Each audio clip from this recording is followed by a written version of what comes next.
I'm sure you all heard about the coup attempt in the Gambia, carried out by some Gambians who live in the US and UK in collaboration with some top army officials on ground. Unfortunately though, the soldiers on ground betrayed the ones that came from abroad, killing 4 of them. Please accept my condolences to all the family members and to all Gambians. May their souls rest in peace. Jammeh was outside the country when this happened, and when he returned, guess what? He denied that the coup happened. This was not a coup. This was an attack by a terrorist group.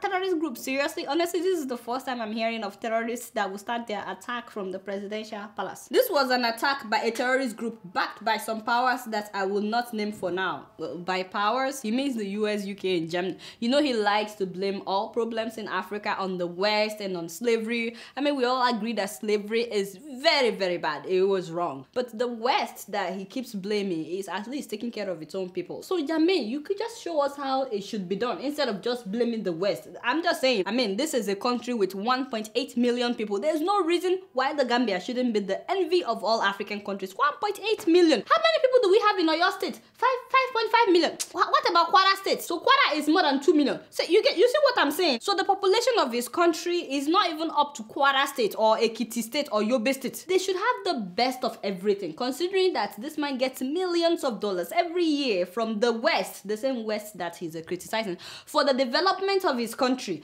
You know, the OECD, which includes the US, UK, and stuff like that, they gave him $139 million in 2011 alone. 2011, Kuwait alone has given more than $80 million to Gambia. Yet, there's only one university in the whole of Gambia. I'm saying that he could do 10 times better than what he has done in the past 20 years. So stop blaming the West until you do what the West has refused to do. And I thought he said this was a terrorist attack from the US and UK. So why is he arresting dozens of people on ground? Seriously? This man is confused. They are arresting people anyhow, including elderly parents of anyone that they think has to do with the coup. This is not right. Policemen at checkpoints were confiscating phones and going over people's text messages and call logs, trying to see if they have any relatives abroad. So the US arrested 2 Gambians that were part of the coup. These men are American citizens, by the way. They were accused of breaking a 1794 law called the Neutrality Act because they attempted a coup against a nation with which the US is at peace. I mean, that is interesting because it looks to me like the US government can finance a coup plot in a foreign country. US can poke nose into the affairs of all other countries, but US citizens should not, even if that country is their home country.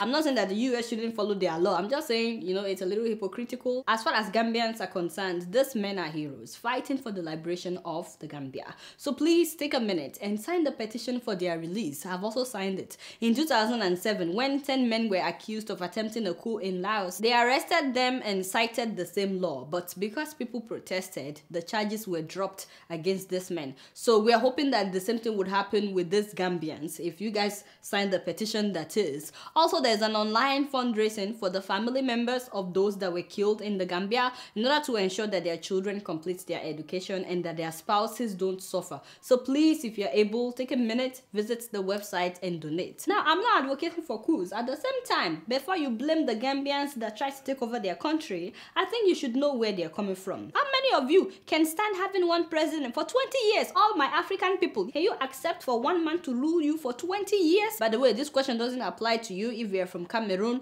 or Equatorial Guinea or Angola or Zimbabwe. At least now Jammeh knows that people are tired of him, even though he's denying it. But the message is loud and clear. Gambians are tired of arbitrary arrests and politically motivated killings. Many journalists have disappeared in the Gambia with no trace, like Chief Ibrahima, who was arrested in 2006. The man has not been seen since then. 2006, no one knows if he's dead or alive. Data Hydra was gunned down on his way from work. He was also a journalist. Interestingly, many Gambians feel safer living in Western countries that Jammeh criticizes than living in their own country. I mean, Yahya Jammey himself has a $3.5 million mansion in Potomac, Maryland, here in the US. That is different from his 8-story tower in Guinea-Conakry or his wife's palace and mall in Morocco. You guys know that his wife is from Morocco. She has a palace there. She has a big mall in Morocco. Everybody works on Mr. President's farm in the Gambia, by the way, including soldiers and security personnel. And speaking of soldiers, you know, I saw this ridiculous video of how soldiers were greeting Mr. President with push-ups.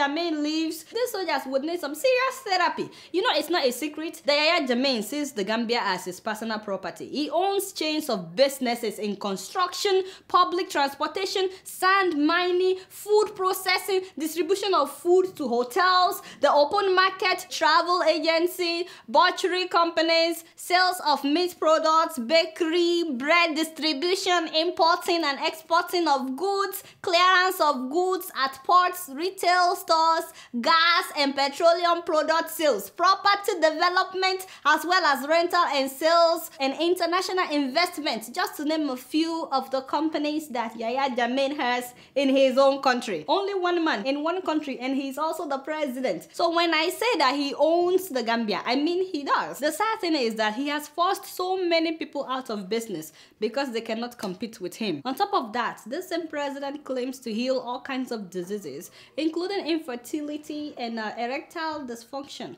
That is when a man cannot do it. So instead of taking Viagra, you can go and see Mr. President and let him examine your thing for you.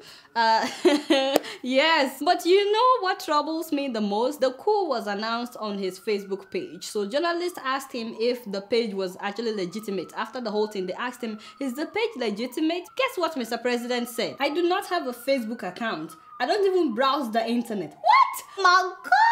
I'm not a member of any social media platform. It is social media, Mr. President, yes. I don't even know how to access the computer to a Facebook page. Yeah, my father and my God. Call it the war, call it the war. Same said trouble. Did you give me a CV where he said browsing the internet is one of his hobbies? The devil is a liar. This is why it's not good to lie. It's not good to lie because you won't know the day you will contradict yourself if you are a liar. This man is officially the biggest liar of the century. See why I'm upset? There is God, but what do I know? I'm just keeping it true.